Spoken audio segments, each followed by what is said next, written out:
So, hallo zusammen. Wow. Ich möchte euch begrüßen in Deutschland, in Österreich, auch in der Schweiz. Was für eine crazy Woche haben wir alle hinter uns. Die Welt ist in einem Notzustand wegen dem Coronavirus. Ich bin jetzt seit 30 Jahren predigt zum allerersten Mal von einem leeren Publikum. Also natürlich in der Halle, aber zum ersten Mal wir live durch die Kamera zu vielen Ländern. Und das ist das Coole, dass wir Optionen haben. Aber es ist ein bisschen komisch. Man muss sich ein bisschen daran gewöhnen, dass man nicht mehr die Hände schütteln kann, umarmen. Ich bin ja sehr ein emotioneller Mensch. Ich liebe Hugs und Umarmen und Küssen. Und für mich fällt das alles weg. Und stell dir mal vor, du wärst ein Italiener. Ich weiß nicht, die haben ein doppeltes Problem, Virus und dann nicht mehr umarmen. Das ist crazy. Meine Schwester wohnt in Italien und die haben mir gesagt, seit 2 Wochen leben die in einer Quarantäne. Die können nicht mehr rausgehen. Sie hat gesagt, es fühlt sich an wie einem Gefängnis. Und ihre Tochter, das heißt meine Nichte, ist hochschwanger und die muss ihr Kind gebären alleine im Spital. Die darf nicht mal den Mann mitnehmen, weil das Spital ist überfüllt. Und wenn das Kind auf die Welt kommt, kann es nicht mal meiner Schwester zeigen. Also das sind Zustände, das kann man sich gar nicht vorstellen. Meine Mutter liegt im Spital seit 3 Wochen. Die hat eine Lungenentzündung bekommen, schon vor dem Coronavirus, sondern einfach so einen Infekt und hat eine Operation gehabt und ist immer wieder im Spital, wieder raus, rein und raus, rein und raus. Und dann sagte unsere Nichte von Italien, die kann ja nicht gut Deutsch, hat gesagt, komm schon Grossi, das schaffst du. Sie ist ja erst 85 Jahre jung. Mit anderen Worten, komm, das kannst du, komm on Grossi. Also wir alle haben eine verschiedene Geschichte, es beschäftigt uns mega. Und was eigentlich der Coronavirus bewirkt, ist nämlich Angst und Panik. Und ich möchte dir heute sagen, Angst ist nicht eine Eigenschaft Gottes. Respekt ist was anderes, aber Angst, das lähmt uns extrem. Und in einer Krise kommt immer das hervor, was eigentlich schon lange da ist. Also wenn man Angst hat und Panik und man kauft alles ein, wie so Hamstereinkäufe, dann ist es etwas, was ganz tief in uns schon lange drin ist. Das ist eigentlich ein Anzeichen, ich kann Dinge und ich sollte Dinge unbedingt in meinem Leben ändern. Aber was das Krasse ist an diesem Virus, ist Folgendes. Wir alle haben versteckte Götzen. Und das würden wir nicht so benennen, aber die Welt steht still. Jetzt überlegt ihr mal, ein Götze ist Sicherheit. Weil beim Coronavirus gibt es kein Medikament und das macht uns ängstlich, weil wir haben es nicht mehr unter Kontrolle. Aber überleg dir mal, wenn du Krebs hast, denkst du, da gibt es eine Chemotherapie, aber die Überlebungschance ist auch nicht so groß. Aber wir haben das wie ein Bewusstsein, aber da gibt es etwas und bei diesem Virus gibt es nichts. Das heißt, dieser Götz von Sicherheit, der ist niedergefallen. Der Götz von Sport ist auch plötzlich weg. Plötzlich bleibt alle Sportarten still.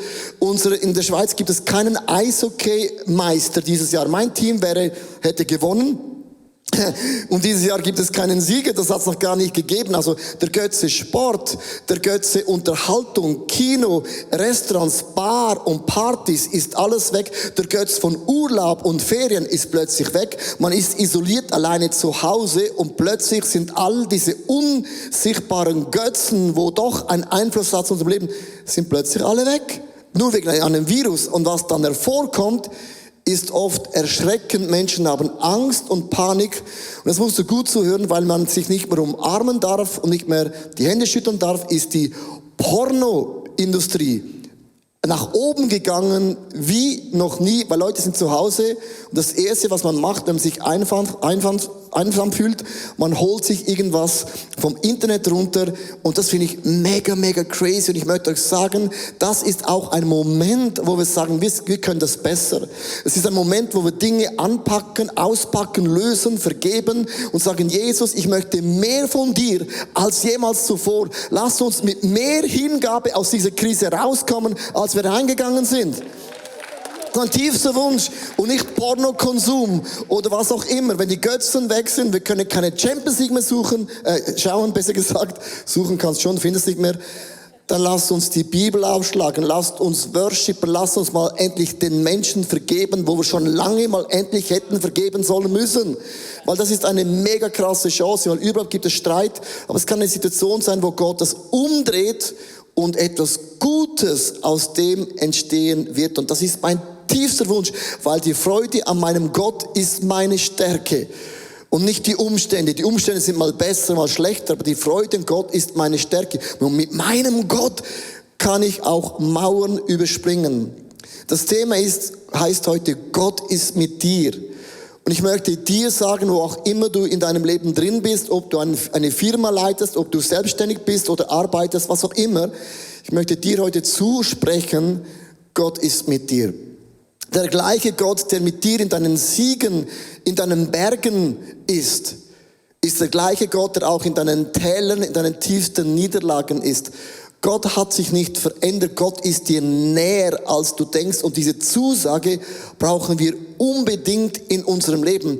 Weil ich möchte euch mitnehmen jetzt in das Pessach-Essen, das Pessach-Fest besser gesagt. Und das war oft in so Häusern. Und das Setting ist much entscheidend, weil es ist zum ersten Mal stattgefunden in den 10 Plagen, die das Volk von Gott erlebte.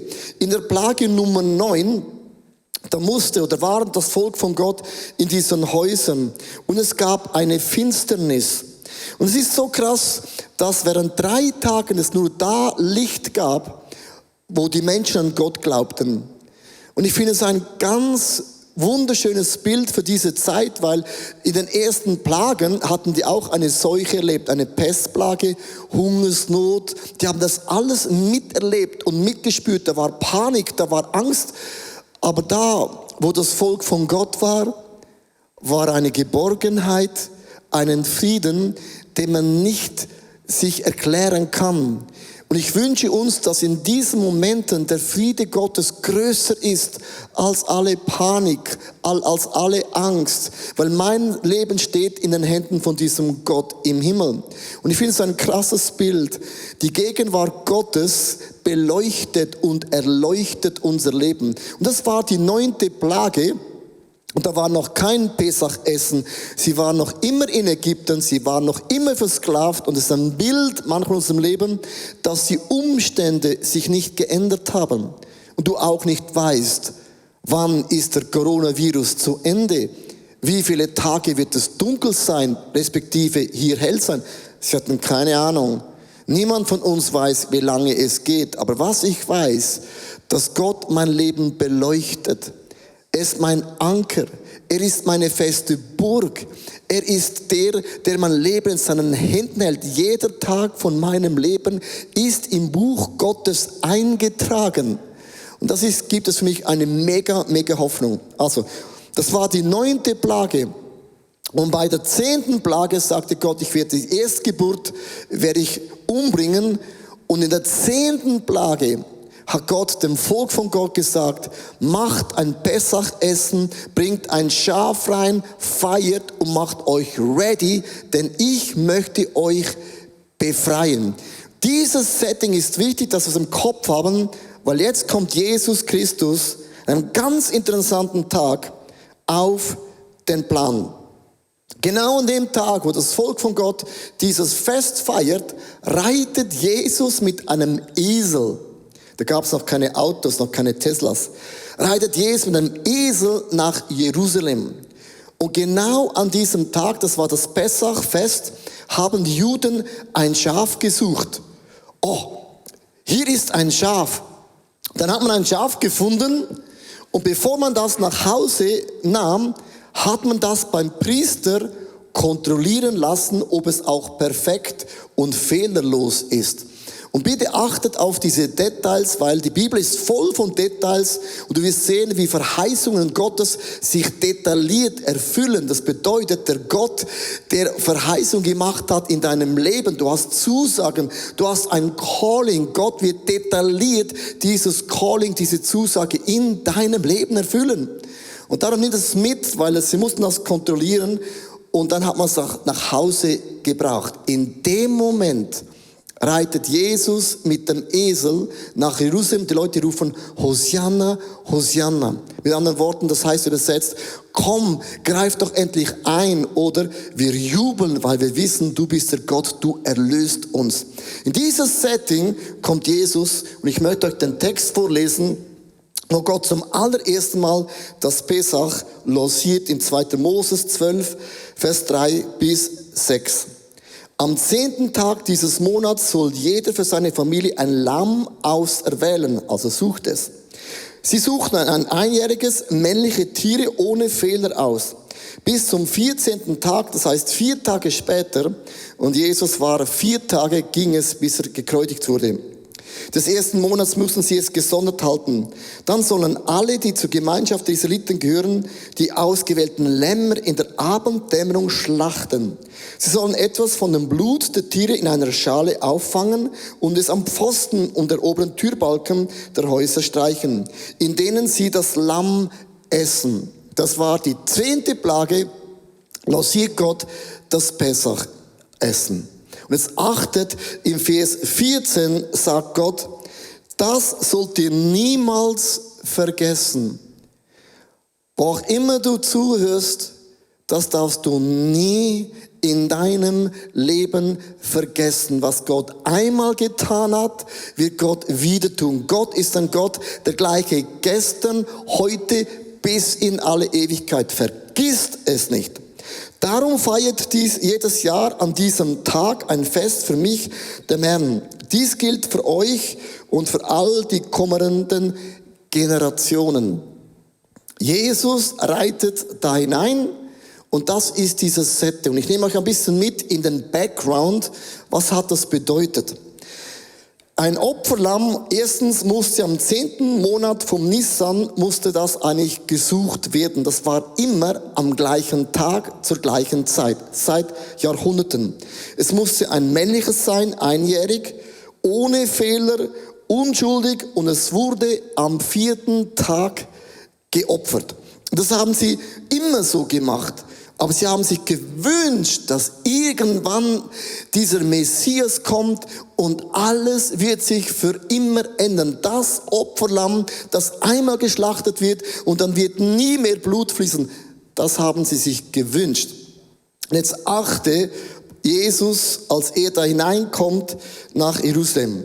Jesus ist das Lamm Gottes und er wusste, ich werde mein Leben hingeben für die Sünden von jedem von uns, von dir und mir. Wir nennen es heute nicht mehr Sünde, wir sagen, ich war nicht so professionell. Egal wie es du nennst, Sünde ist Sünde. Das Zweite, er war 33 Jahre alt, das heißt, einjährig bedeutete, das Lamm war nicht mehr klein, es war kein Teenager mehr, es war in der Mitte des Lebens. Und 33 ist genauso in der Mitte des Lebens in der damaligen Zeit gewesen. Es war ohne Fehler, man fand an Jesus keine Sünde, keinen Fehler. Und es musste unschuldig sein.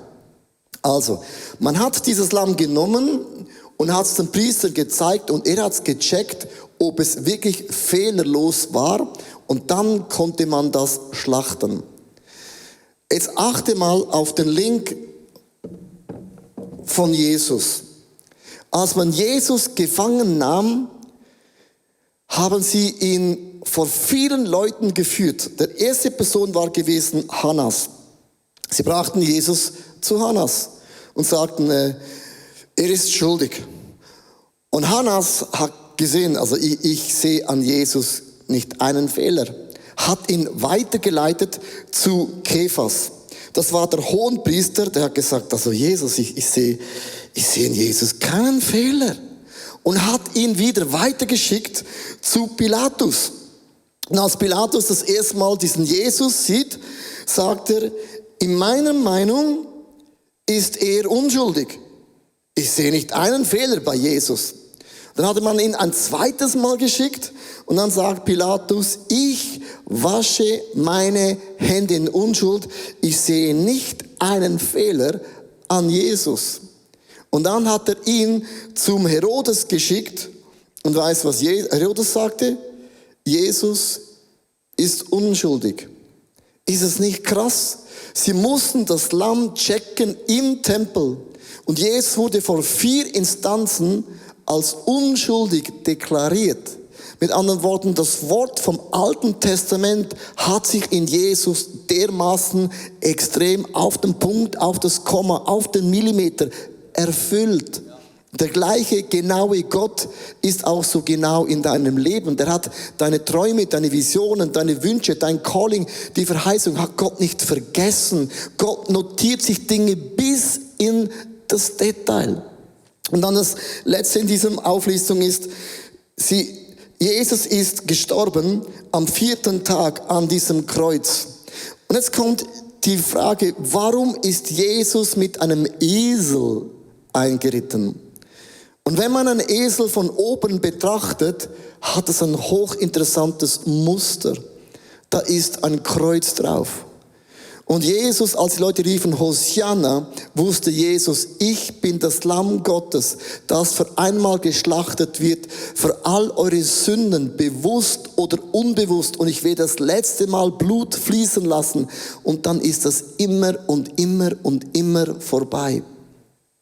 Was ich faszinierend finde, sind verschiedene Aspekte. Aber ein Aspekt für mich ist das, wie sich das Alte Testament, die Voraussagung so detailliert erfüllt haben, heißt für mich heute mit diesem Coronavirus, mein Leben ist in den Händen Gottes. Und es geschieht nichts, es sei denn, Gott lässt es zu. Und das gibt Geborgenheit, das gibt Vertrauen. Ich weiß, Gott trägt mein Leben. Und dann haben das Volk von Gott musste dann dieses Lamm nach Hause bringen. Also, getestet, Warentest, okay, und haben es dann nach Hause gebracht. Und dieses Lamm war für 4 Tage mitten unter uns. Mit anderen Worten, Gott war mit ihnen. So. Merkst du schon das erste Problem? Es braucht Raum.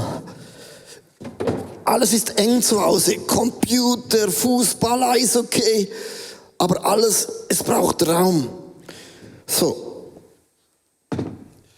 Und dieses Lamm war dann für 4 Tage mitten in ihrer Wohnung. 4 Tage hast du nicht Goldfische, kein Hamster, sondern wer von euch hatte schon mal ein Schaf zu Hause in deiner Wohnung? Das ist was ganz anderes als Goldfische, weil die vergessen immer. Aber ein Lamm, wenn es da ist, es braucht Raum.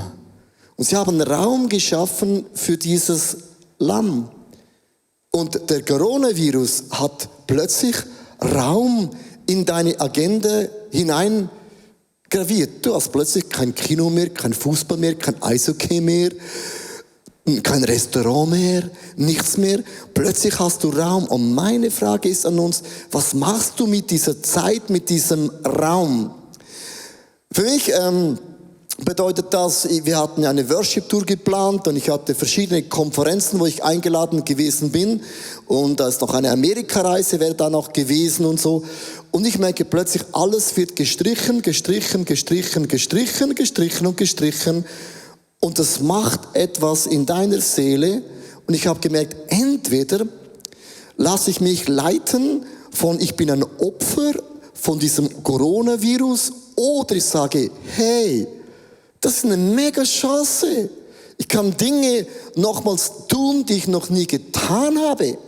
Also lasst uns kreativ und innovativ sein mit dem Heiligen Geist. Wir sind keine Opfer, wir sind nicht der Schwanz, wir sind der Kopf. Gott kann uns Ideen geben, die wir noch nie in unserem Leben hatten. Und dann hatte ich so eine Nacht, wo ich dann um 4 Uhr morgens aufgewacht bin und ich war hellwach. Und ich hatte so einen Moment mit dem Heiligen Geist, kann es nicht anders sagen, wo Gott hat gesagt, hey, diese nächsten Wochen sind eine Riesenchance in der Kirchengeschichte. Es könnte eine Reformation entstehen. Es könnte eine Erweckung entstehen, weil wenn wir Christen Raum geben diesem Lamm, diesem Jesus, wir lesen die Bibel, wir beten, wir hören auf den Heiligen Geist, wir vergeben, wir gehen nicht mehr ins Kino, was so dann geschieht, wir werden erweckt, wir beginnen zu beten für unsere Nachbarn, für die Freunde, für meine Großmutter, Großvater, für die ganze Welt. Und ich glaube effektiv, dass wir diesem Lamm Raum geben, dass Dinge daraus entstehen, wo wir uns noch dankbar sind, dass dieser Virus hat uns an den nächsten Level in unserem Leben gebracht. 9/11 vor vielen Jahren, logisch, man kann sich vergleichen mit dem Coronavirus, das war kurz und schmerzhaft. Aber dennoch hat man gesagt, in Amerika nach diesem 9/11-Woche waren die Kirchen 3-mal größer, 3-mal mehr Besucher als vorhin und es ging nie mehr runter. Weil oft ist eine Krise ein Moment, wo Menschen merken, wir haben das Leben gar nicht unter Kontrolle.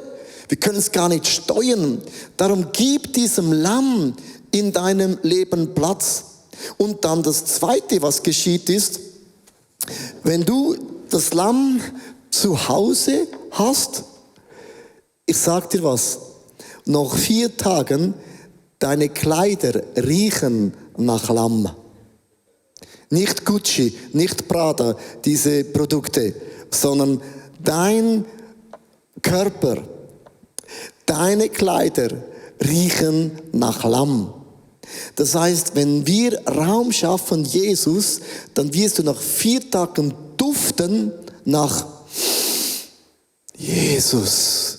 Das heißt, du gehst in deine Firma mit Maske oder ohne Maske und Leute sagen, oh, was ist da mit dir los? Du duftest nach Lamm. Du sagst, ja, ich war auch zusammen mit dem Lamm. 4 Tage, ich habe Raum gemacht, kein Fußball, kein Eishockey, nichts. Und jetzt lämmel ich ein bisschen und du duftest nach diesem Jesus. Verstehst du, wenn nach Jesus duftest, was dann geschieht, ist, das Reich Gottes beginnt in uns wirksam zu werden. Und dieses Reich Gottes kann nichts auf dieser Welt stoppen. Die 9 Plagen, die schon da gewesen sind, hat das Volk von Gott gewusst. Wenn das Lamm bei uns ist, haben wir erstens Licht und die anderen nicht. Und dann haben wir das Lamm, eine Hoffnung. Wir sind ready to go für ein Wunder. Merkst du, wenn du mit Jesus Zeit verbringst, beginnst du zu lämmeln. Das heißt, du wirst ähnlicher werden wie Jesus und das Reich von Gott wird in dir stärker als vor dem Coronavirus. Ich glaube wirklich, manchmal brauchst du einen Schockmoment, auch in meinem Leben, ich bin ja wie du auch, wo wir merken, aha, die Hauptsache muss die Hauptsache in meinem Leben sein. Und die Hauptsache ist Jesus. Die Hauptsache sind nicht Finanzen, sind nicht meinen Job. Natürlich ist es nicht unwichtig, aber es ist und bleibt dieser Jesus. Und wenn das Reich von Gott, Jesus in uns hineinkommt, dann gibt es keine Grenzen mehr. In Lukas Kapitel 4, Vers 8 steht geschrieben, und ich möchte dieses Reich Gottes, das Lernen, uns ganz kurz erklären. Der Geist des Herrn ist auf mir, sagt Jesus, weil er mich gesalbt hat, das heißt Gott, und gesandt, zu verkündigen das Evangelium den Armen. Ich möchte hier das Wort Armen ganz kurz unterstreichen, weil ich glaube, wir sind oft arm, auch wir Christen, weil wir nicht verstehen, was für einen Gott wir an unserer Seite haben. Hey Jungs und Mädels, Burschen und Knaben, Girls, whatever. Ich möchte euch sagen, wir gehören zum Winning Team. Das letzte Kapitel in der Bibel, in der Offenbarung, erklärt uns Christen, dass sich jedes Knie beugen wird vor Jesus Christus. Und ich beuge meine Knie vor diesem Jesus und er hat das letzte Wort und wir werden gewinnen. Das bedeutet, wir gehören zum Winning Team. Und oft laufen wir rum und denken wir, wo ist Gott, wo sind die Wunder, wo sind die Zeichen? Und Gott sagt, du lämmelst doch. Ich bin ja bei dir, ich bin ja mit dir. Ich habe den Frieden gegeben, ich habe das Licht angemacht bei der 9. Plage. Hast du es vergessen? Und wir vergessen so schnell, weil wir gefühlsorientiert sind. Wir sind eine Feel Generation. Wenn ich es fühle, stimmt es. Wenn ich es nicht fühle, stimmt es nicht. Ich sage Gefühle ist ein bisschen überbewertet. Es sind Fakten, dass ich weiß, Gott ist mein Versorger. Er war schon vor dem Coronavirus und wird das auch nachher sein. Das hat sich nicht geändert, sondern Gott hat uns vielleicht Dinge weggenommen, wo wir merken, ich habe sie immer unter Kontrolle, aber wir haben das Evangelium, den Leuten zu sagen, mein Leben ist in den Händen Gottes. Meine Mutter ist 85 Jahre jung oder alt, wie auch immer, und hat im Spital uns gesagt, ich bete jeden Tag und ich habe keine Angst, denn wenn ich sterbe, dann bin ich bei Jesus, weil da wollte ich ja immer hin.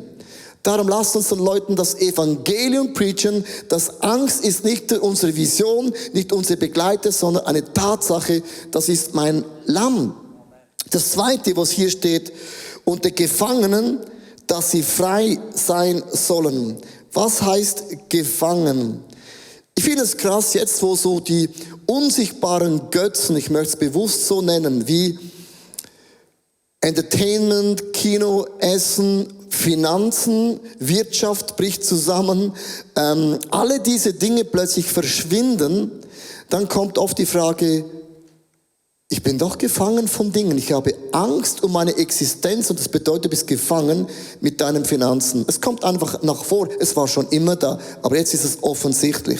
Und lasst uns ein Evangelium preachen, wo die Leute sagen, Gott ist unser Versorger. Gott ist der gute Hirte. Er führt und leitet mich. Lasst uns dieses Evangelium diesen Leuten preachen. Du musst nicht gefangen sein. Schau, hier ist der Punkt. Wenn du eine Sucht, eine Schwäche in deinem Leben hast, dann dreh dich einfach um 180 Grad um und schau Jesus an.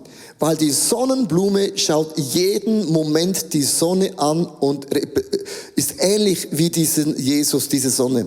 Darum heißt sie die Sonnenblume. Wenn wir jeden Tag Jesus anschauen, wird ich Jesus ähnlicher und es spiegelt sich ab in die Gesellschaft. Lasst uns den Leuten das preachen. Das dritte, wo er sagt, wir sollen den Blinden sagen, wir sollen sehend sein. Was heißt blind?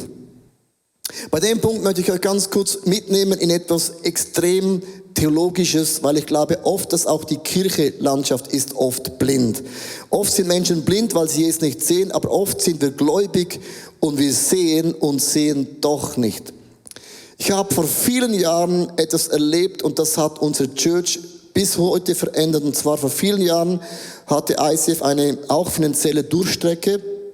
Wir waren in England und da war ein Pastor da, der gesagt, wir müssen aufhören, wir haben kein Geld mehr, wir müssen die Kirche schließen. Und dann sind alle Leute nach vorne gestimmt, wir haben gebetet, wie das Feuer und den Himmel und gesungen und gemacht und getan. Und you're the God of miracles, we believe in you. Und dann sagte Gott zu mir, was machst du?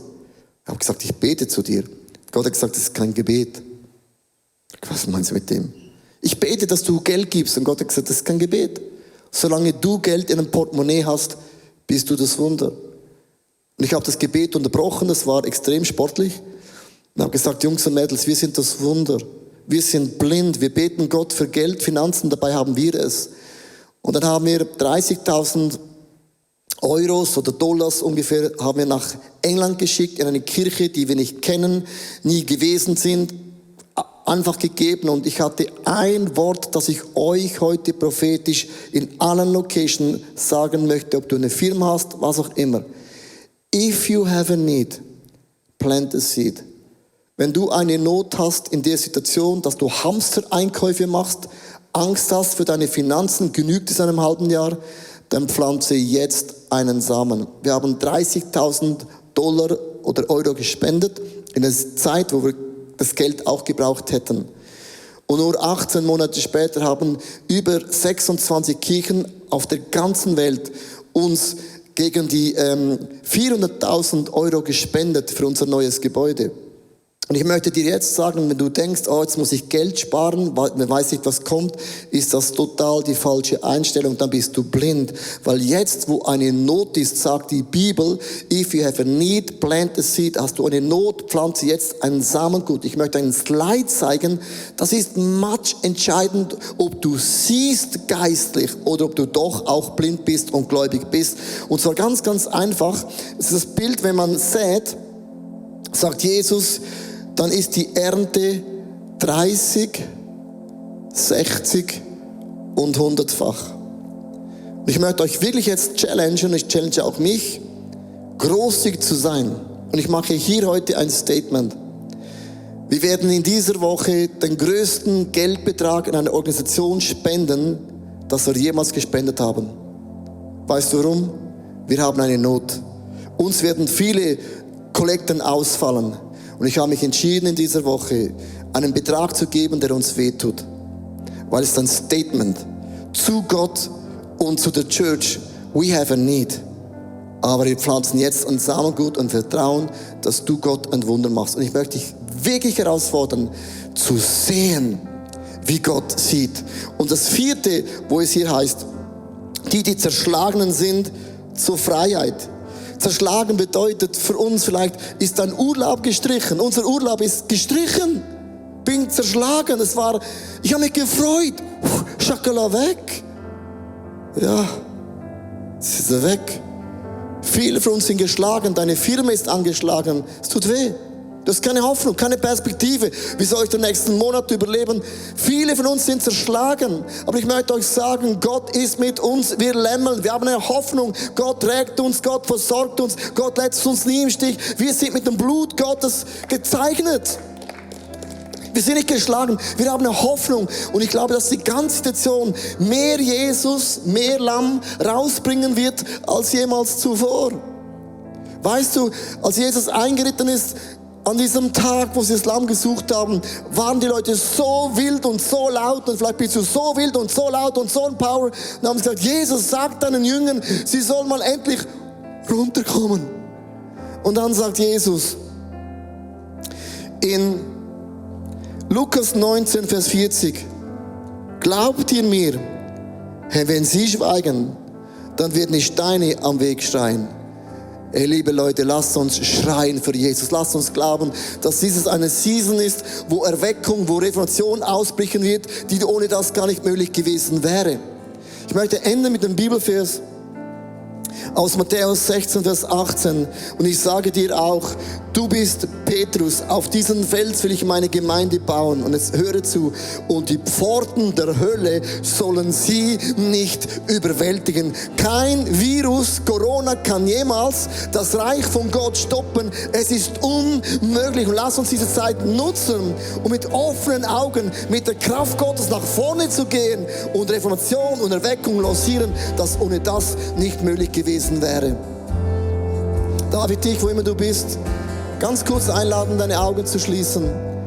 Und ich möchte dich einfach bitten, halte für einen Moment dieses Lamm in deinen Händen. Und während ich das Lamm in meinen Händen halte, mag um mich herum alles zerbrechen. Fußball ist nicht mehr da, Wirtschaft ist crazy. Wir haben Angst vom Sterben. Die Einkaufsläden sind leer. Kinos sind geschlossen. Alles ist nicht mehr da. Aber weißt du, was noch da ist? Ist das Lamm. Ist mein Jesus.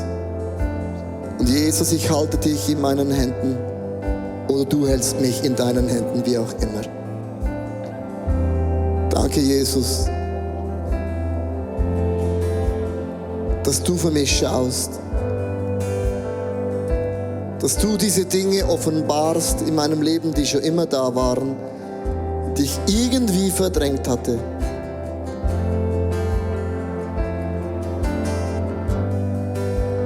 Komm, Jesus. Du gibst mir Mut. Du gibst mir Geborgenheit. Du gibst mir eine Perspektive. Wow. Ich bin nicht alleine. Du läufst nie alleine. Ich möchte dich bitten, ruf dir das zu. Sag dem Geist der Angst, du gehörst nicht zu meinem Leben. Sag dem Geist der Panik, du bestimmst nicht mehr meine Gedanken. Du darfst nicht meine Gefühle lancieren, sondern ich halte meinen Jesus.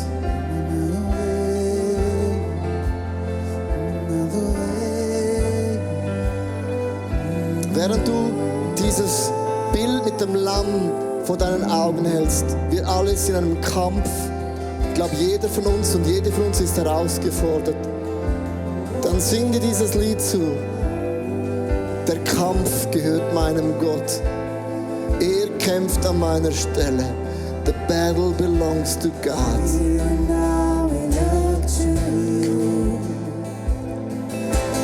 You know what? Our next generation should be more educated than us. They should be more equipped than us, more empowered than us. They should be smarter. They should have bigger dreams. See further, go further. That's normal. That's how it should be. Every one of us will ultimately leave what we live. Not just what we do, but the spirit in which we live.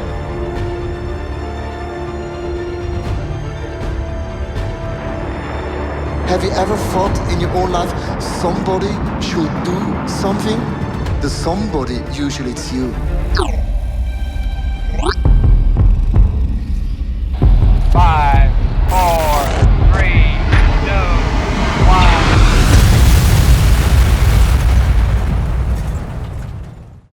Let your freedom reign, so chains will break and fear turns into joy. Let your love restore our brokenness, so hearts will come alive. Our God is with us, our God is for us. We'll be victorious. You make us feel it.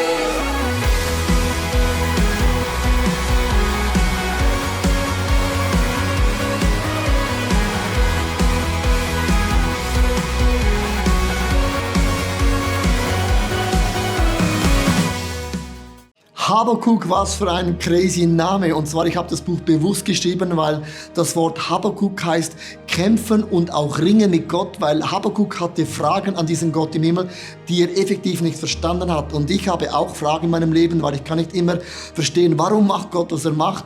Und man hat zwei Arten. Man kann sagen, okay, es hat nicht funktioniert, ich verlasse diesen Glauben an Gott. Oder man macht die Augen zu und man will es einfach nicht wahrhaben. Oder man hat den Habakuk-Stil, man stellt Gott Fragen, bis man durchgekaut hat und Gott hat dir Antworten gegeben. Und dann bekommt dein Leben ein großes Fundament. Und dieses Buch ist genau für die Leute geschrieben, die Fragen an Gott auch mit ihrem Leben haben. Und Habakuk ringte so lange, bis er mit Gott eine Antwort fand. Darum liebe ich das Buch Habakuk.